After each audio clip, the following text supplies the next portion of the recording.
Ikibuga mpuzamahanga cy'indege cya Goma ni ikibuga kinyuraho indege nyinshi, kikaba ari ahantu h'ingenzi kuri Kivu ya ruguru. Aha niho ubutegetsi bwa Kinshasa bwarundaga ibikoresho ndetse n'ingabo ziza kubafasha mu rugamba bahanganyemo nayo mu 23. Iki kibuga mpuzamahanga cy'indege cya Goma cyabaye isibaniro ubwo mu 23 yinjiraga mu mujyi wa Goma tariki 26. Aha baharwaniye iminsi 2, urugamba rurakomera. Impamvu rwakomeye nuko hari ingabo zidasanzwe za Kinshasa cyangwa se za Repubulika Demokarasi ya Kongo bita Lehibu cyangwa se ibihunyira. Hakaba kandi hari n'ingabo z'umutwe urinda umukuru w'igihugu GR. Ku rundi ruhande hari FDLR, wa mutwe w'iterabwoba ugizwe n'abasize bahekuye u Rwanda. Abo bose barafite ibikoresho.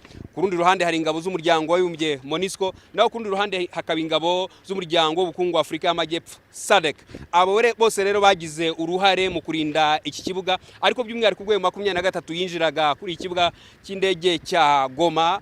Abo ba Hibu ndetse na GR bararwanye cyane, urugamba rurakomera bimara iminsi 2. Ariko icyo mwakitondera cyane, aha niho hari hashinze imbunda ziremereye, izo bita BM za Katyusha n'izindi mbunda z'imisada. Izo mbunda rero nizo ingabo za Kongo ndetse na FDLR zakoresheje mu kurasa ku Rwanda. Za BM zishinze hariya zarashe ku Rwanda, zica bamwe mu baturage, abandi zirabakomeretsa. Ariko intare za Sarambwe cyangwa se abasore ba 23 bayoboye urugamba kugeza ubwo bafashe iki kibuga, ariko ntibanagifata gusa, ahubwo bafata icyo bita amateka cyangwa bafata mpiri bamwe mu baharwaniraga. Ku buryo amakuru dufite, ingabo za Kongo zigera kuri 480, uwo mutwe w'ingabo zidasanzwe Lehibu ndetse n'abarinda mukuru w'igihugu cya Kongo, bose bakaba barafatiwe ahangaha ko barenga 480. Hakaba bategerejwe ikizakurikiraho. Uyu munsi rero ikibuga mpuzamahanga cy'indege cya Goma kirimo ibikoresho byinshi cyane. Harimo imodoka, za imodoka zisanzwe, za imodoka z'intambara,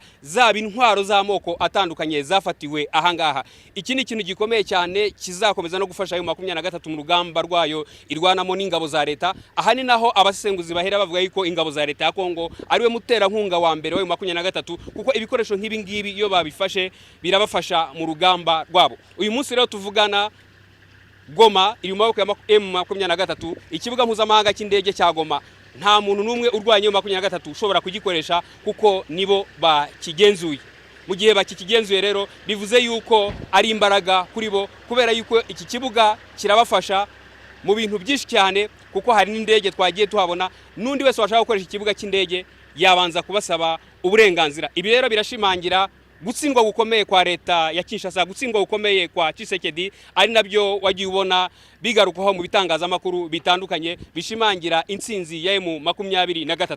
Ubu rero tuvugana, ikibuga mpuzamahanga cy'indege cya Goma kiragenzurwa n'intare za Sarambwe. Abagize umutwe wa 23 nibo bafite ikibuga cy'indege mu mpande zose, nibo bakigenzura, bakaba bagifite mu biganza byabo. Ibi rero bikaba binajyanye n'ibindi bikorwa bakorera muri uyu umujyi wa Goma. Bafashe icyicaro gikuru cya Kivu y'Amajyaruguru.